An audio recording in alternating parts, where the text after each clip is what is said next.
স্বাগতম সবাইকে। আজ আমাদের সঙ্গে এসেছে হানিয়া আমিরের পার্সোনাল ম্যানেজার।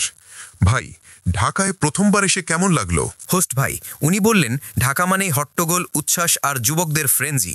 সবাই এখন শুধু উনি দেখার জন্য ছুটছে। ফ্রেঞ্জি মানে কি? হোস্ট ভাই, যুবকরা শুধু ছবি তোলার জন্য ব্যস্ত, পড়াশোনা শূন্য। লাইব্রেরি খালি, মাঠে সবাই সেলফিস করছে।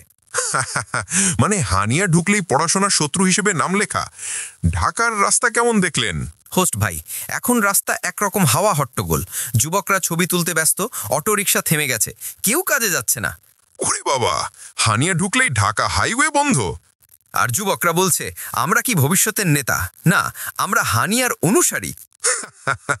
অর্থাৎ যুবকদের মন এখন পুরোপুরি হানিয়াতে। ঢাকার স্ট্রিট ফুড খেয়েছেন তো? হ্যাঁ, ফুচকা, চা, বিরিয়ানি, সব যুবক এখন ভিড় সামলাতে পারছে না। উনি বললেন, একটা চিমটি ফুচকা নিলেই জনতা ফ্রেঞ্জি। মানে যুবকরা এখন খাবার এবং হানিয়ার জন্য ধরা পড়ছে। চায়ের দোকানও রিপোর্ট পাঠাচ্ছে, যুবকরা শুধু ছবি তুলছে, চা খাচ্ছে না। চায়ের কাপে হানিয়ার জাদু, পুরো শহর হট্টগোল। যুবকরা কি করছে সামাজিক মাধ্যমে?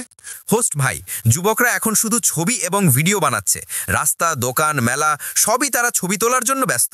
উনি বললেন, এটা কি বাস্তব না লাইভ শো? অর্থাৎ পড়াশোনা পুরোপুরি বাদ, শুধু হানিয়ার জন্য ফ্রেঞ্জি। যুবকরা বলছে, স্কুল আর কলেজ সব সেকেন্ডারি, এখন একমাত্র কাজ হানিয়ার ছবি। মিডিয়ার আবেগ কেমন হলো? হোস্ট ভাই, সংবাদকর্মী এবং ফ্যানরা যেন দৌড়ঝাঁপ করছে। একজন ফ্যান বলল, ম্যাডাম দেখলে হৃদয় যেন দৌড়াতে শুরু করছে। মানে যুবকদের হৃক স্পন্দন এখন হানিয়া কেন্দ্রিক। সিনেমা হলো একই অবস্থা, নাটকের দৃশ্যবাদ, শুধু হানিয়ার পোস্টার দেখা। বই বিক্রি, পড়াশোনার বই বিক্রি কমে গেছে। শেষে হানিয়া আসার কারণে যুবকদের কি ক্ষতি হলো? হোস্ট ভাই, সংক্ষেপে, প্রথমবার হানিয়া দেখা মানে ডিস্ট্র্যাক্টেড যুবক প্লাস জনজট প্লাস খাবারের হট্টগোল প্লাস সামাজিক মাধ্যমে ফ্রেঞ্জি।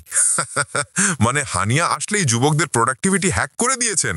যুবকরা বলছে, আমরা পড়াশোনা স্থগিত, শুধু হানিয়া অনুসরণ। দেখা হবে পরের পর্বে নতুন কমিক ডিজাস্টার নিয়ে। সবাই ভালো থাকবেন।